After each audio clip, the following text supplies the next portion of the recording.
Halo, selamat sore. Kita ketemu lagi ya.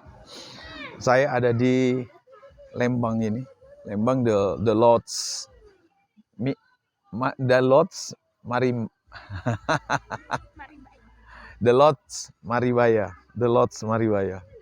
Backgroundnya ini gunung fresh sekali, udaranya segar sekali. Jadi saya teringat kata Daud, Tuhan gembalaku. Dia adalah gunung batuku.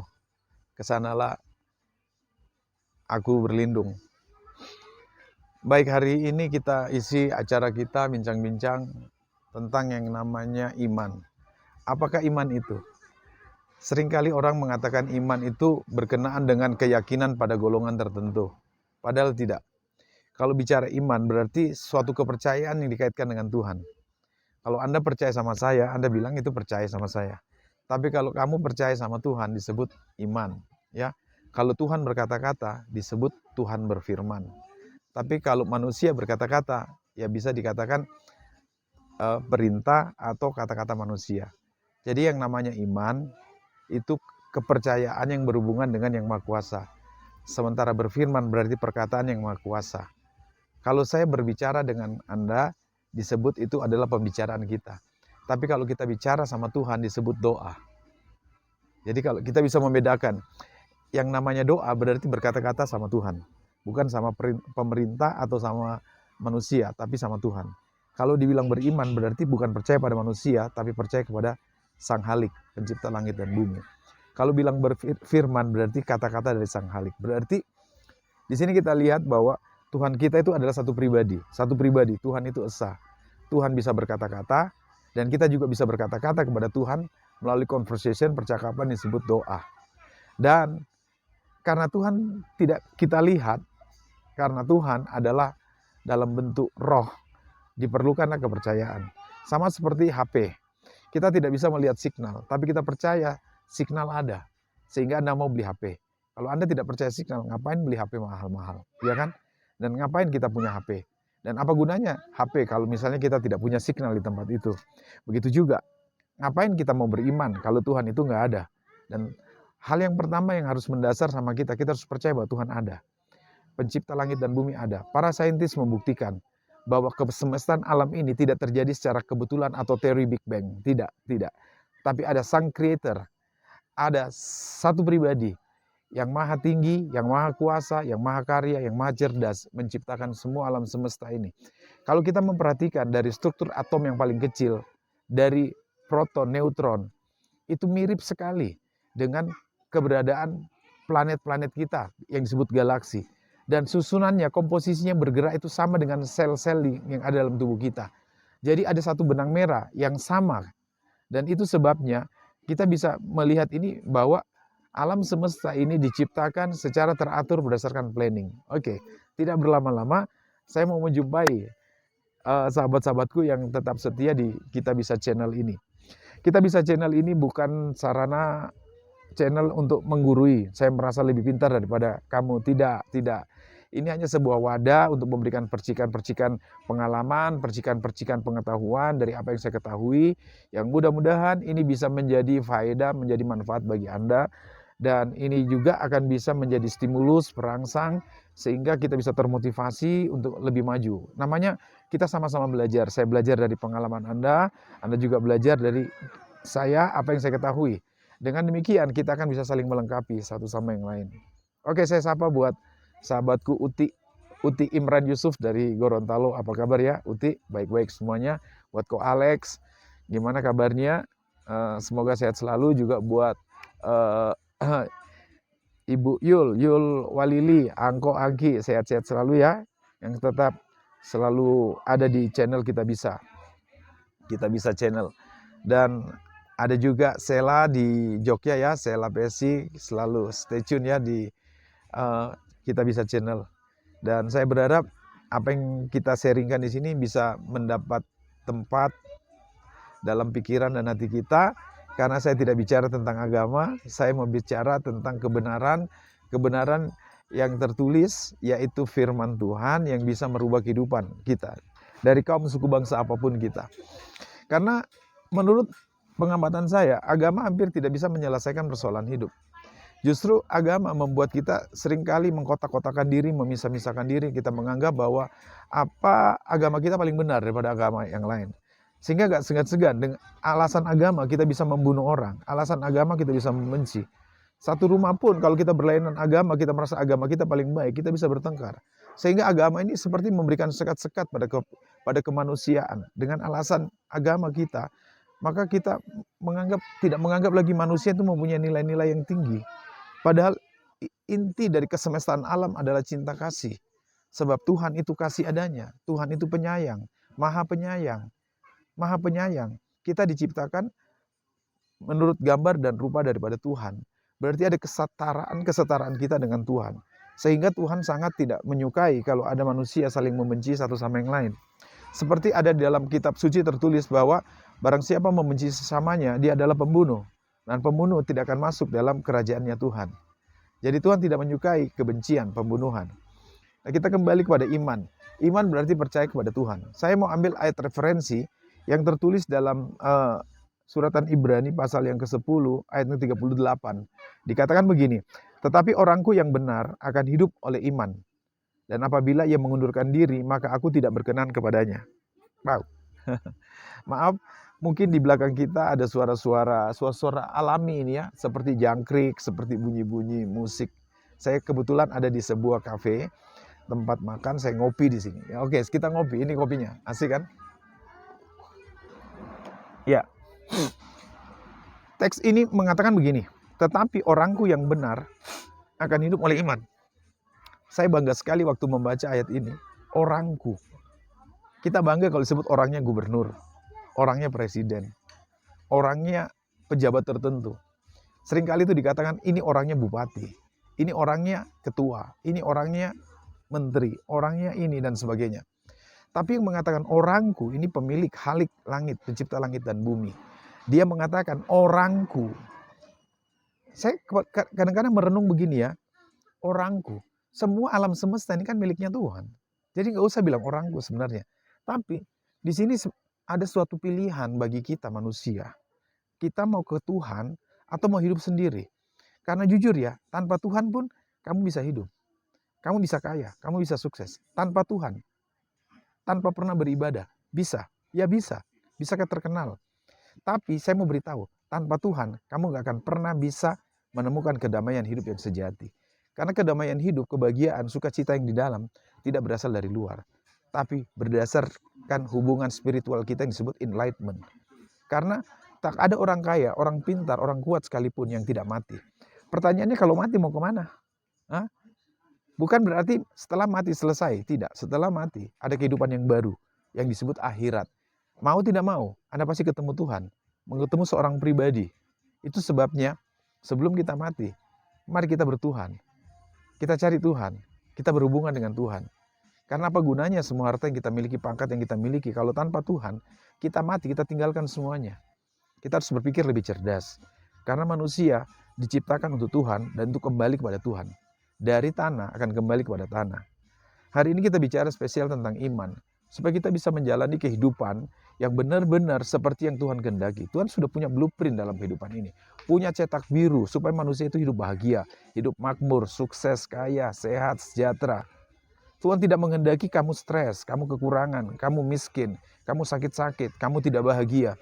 Jadi kalau ada orang mengatakan hidup ini berat, itu sebenarnya hanya karena tidak mengikuti blueprint Tuhan. Kalau ada orang mengatakan bahwa hidup ini susah, pekerjaan susah, tidak bahagia, kekurangan dan sebagainya, sebenarnya itu karena tidak mengikuti rel atau blueprint yang dikatakan Tuhan. Sekali lagi saya tidak bicara agama, saya bicara tentang kebenaran ilahi, kebenaran yang mengatur alam semesta. Langit dan bumi tercipta dengan kebenaran ilahi. Matahari terbit di ufuk timur, terbenam di ufuk barat, tanpa pernah terlambat satu detik pun. Karena kebenaran ilahi, ketetapan Tuhan untuk alam semesta sudah diatur itu semuanya. Siapa yang pernah memberikan bahan bakar ke matahari sehingga matahari terus bersinar? Tidak pernah surut cahayanya. Sejak dari ribuan tahun nenek moyang kita dan berabad-abad. Firman Tuhan berkatakan gini, tetapi orangku yang benar akan hidup oleh iman. Orangku berarti orang yang dengan sengaja berpaling kepada Tuhan. Orang yang dengan sengaja mencari Tuhan, orang yang dengan sengaja menyerahkan hidupnya kepada Tuhan. Dan bukan hanya kategori seperti itu, tapi orangku yang benar, the righteousness, orang yang benar. Benar bukan karena kamu berbuat baik, benar bukan karena kamu hebat, kamu cerdas, benar karena kamu memilih yang tepat, kamu memilih kepada Tuhan, dan mau menyandarkan hidupmu sepenuhnya kepada Tuhan. Ingat, hidup kita terbatas. Kamu harus memilih hari ini hidup kepada Tuhan, tidak ada cara lain. Kalau mau bahagia, bahagia yang sejati, kaya, kaya yang sejati, umur panjang, sehat, sehat yang sejati. Cara yang terbaik, cari Tuhan, menjadi umatnya Tuhan, menjadi miliknya Tuhan. Hiduplah benar. Benar artinya kamu harus percaya Tuhan tanpa alasan, 100% tanpa keraguan. Karena berbicara tentang iman, percaya yang sepenuh pada Tuhan tanpa ragu. Sehingga firman Tuhan di sini mengatakan, apabila ia mengundurkan diri, maka aku tidak berkenan kepadanya. Mengundurkan diri artinya kamu mulai ragu, kamu mulai tidak percaya, kehidupanmu mulai kamu ragukan bahwa Tuhan Maha Kuasa. Seringkali keraguan kita ini datang pada saat-saat persoalan hidup menimpa kita, masalah, duka, kerugian, atau segala sesuatu yang terjadi tidak seperti kita harapkan. Lalu kita mulai meragukan keberadaan Tuhan. Ingat, Tuhan tidak pernah salah. Kita hanya tahu satu hal, kalau kita percaya kepada Tuhan, apapun yang Tuhan perbuat, itu baik adanya. Tidak usah logika kita bertanya, mengapa begini, mengapa begitu. Kita tidak pernah bisa tahu kenapa harus banjir menelan ribuan orang, kenapa harus ada tsunami menghancurkan, memusnahkan ratusan ribu orang. Kenapa begitu? Apakah Tuhan kejam? Kita tidak mengerti apa maksud Tuhan. Yang cuma kita tahu, kita hanya numpang di bumi ciptaan Tuhan. Apa saja yang Tuhan perbuat itu baik adanya. Disinilah perlu rasa syukur. Untuk tetap konsisten, percaya kepada Tuhan tanpa alasan, diperlukan satu konsistensi. Konsistensi kestabilan. Kestabilan itu terdapat dalam ucapan syukur. Baik atau tidak baik, katakan terima kasih, Engkau baik Tuhan. Karena kita tahu Tuhan tidak mungkin pernah salah. Nggak pernah salah.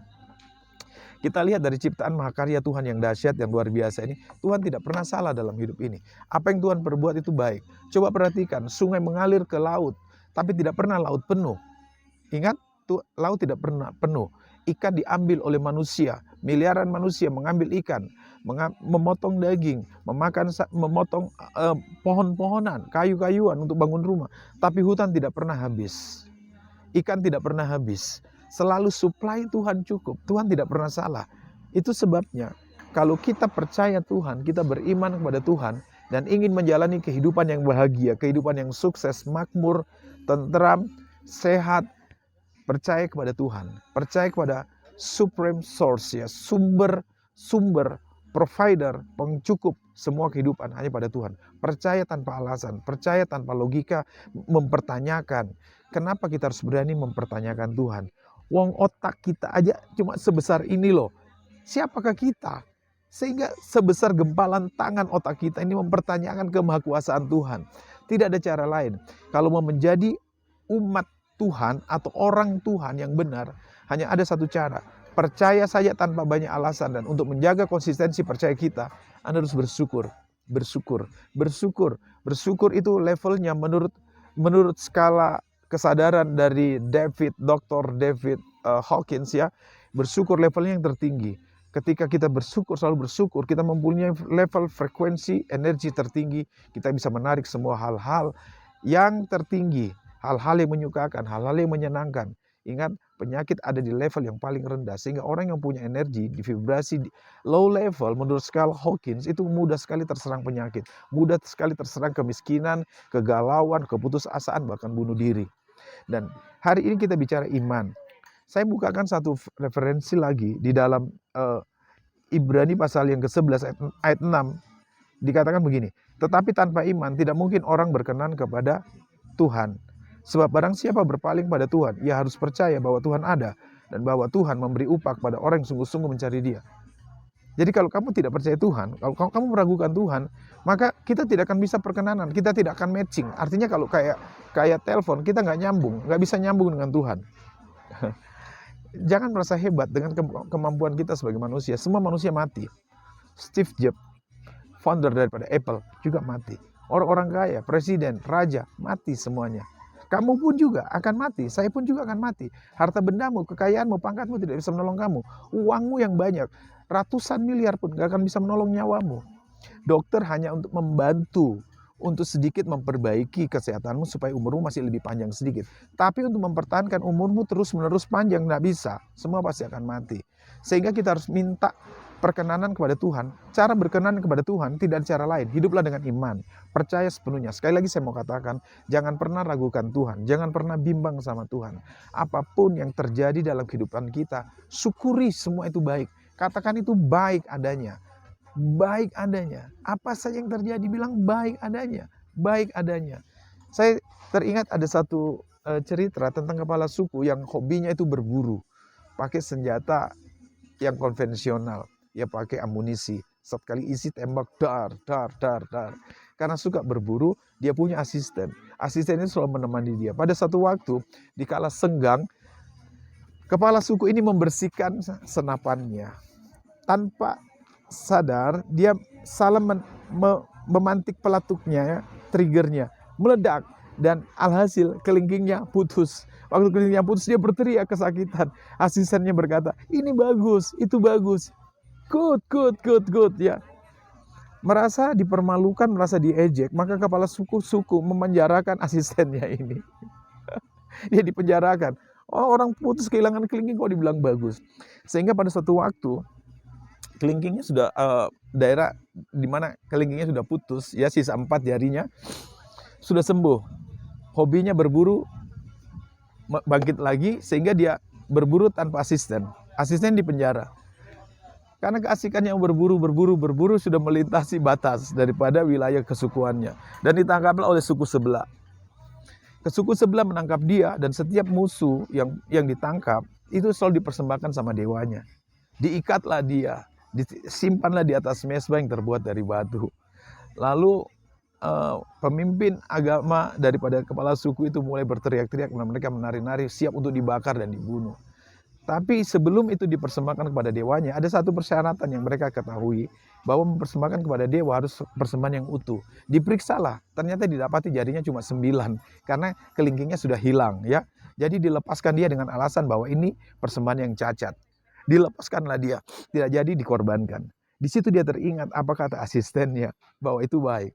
Dia pulang, dilepaskan, dia pulang ke sukunya, dan dia minta maaf sama asistennya yang di penjara. Dia berkata begini, maafkan saya sudah memenjarakanmu. Dan benar apa yang kau katakan, bahwa kehilangan kelingking itu baik. Kalau tidak, dia mati, dipersembahkan di suku sebelah.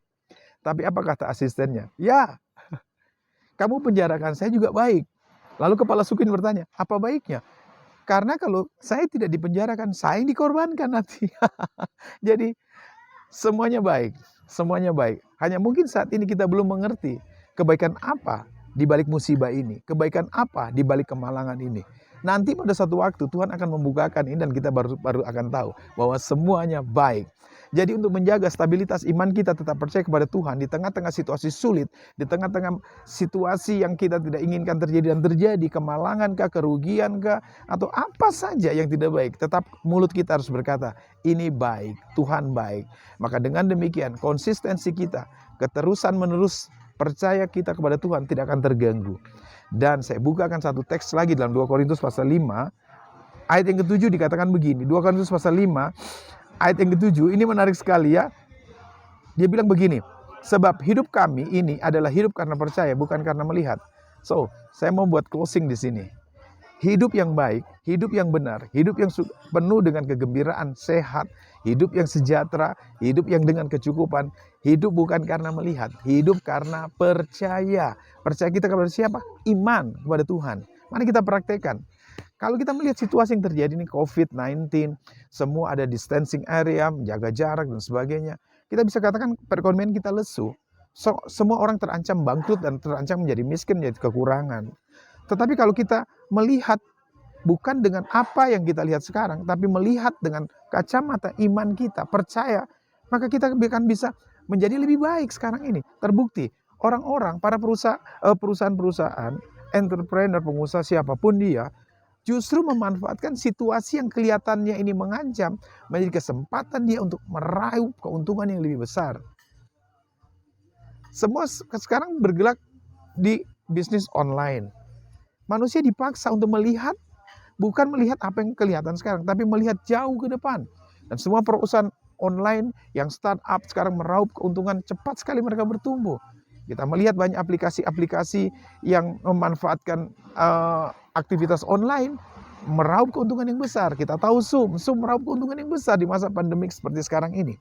Jadi firman Tuhan memberitahu kepada kita, hidup kami bukan karena melihat, tapi karena percaya. Apapun kondisimu sekarang ini, kondisi menurut kacamata kita yang kita lihat sekarang, menurut logika kita itu tidak memungkinkan, bukan itu yang menopang kita. Percaya kita kepada Tuhan, itu yang membuat kita bangkit. Itu yang membuat kita bisa menemukan solusi-solusi baru. Jangan pernah putus percayamu kepada Tuhan. Percaya kepada Tuhan, Dia pemilik langit dan bumi. Saya tidak bicara tentang agama. Saya bicara tentang sebuah kebenaran yang berhubungan dengan Sang Pencipta langit dan bumi. Kalau kita menaruh iman kita, percaya kita kepada hal yang tidak kelihatan, maka kita akan menemukan solusi-solusi dari yang tidak kelihatan yang kita bisa wujudkan menjadi kelihatan. Dan itulah kunci kehidupan yang sesungguhnya, kunci kesuksesan, kunci kebahagiaan, kunci kesehatan yang sejati. Semoga kita bisa mendapat sesuatu dari pencerahan pada sore hari ini. Dan kalau ada hal yang perlu Anda pertanyakan, kamu punya pengalaman hidup, boleh tulis di kolom komentar itu ya. Sekian dulu, sampai kita ketemu lagi. Salam sukses, salam hebat. Jangan lupa tetap beriman, percaya kepada Tuhan. Karena orang yang hidup dengan Tuhan, pasti semua kesulitan yang dilihat oleh mata bisa diatasi dengan solusi hidup percaya.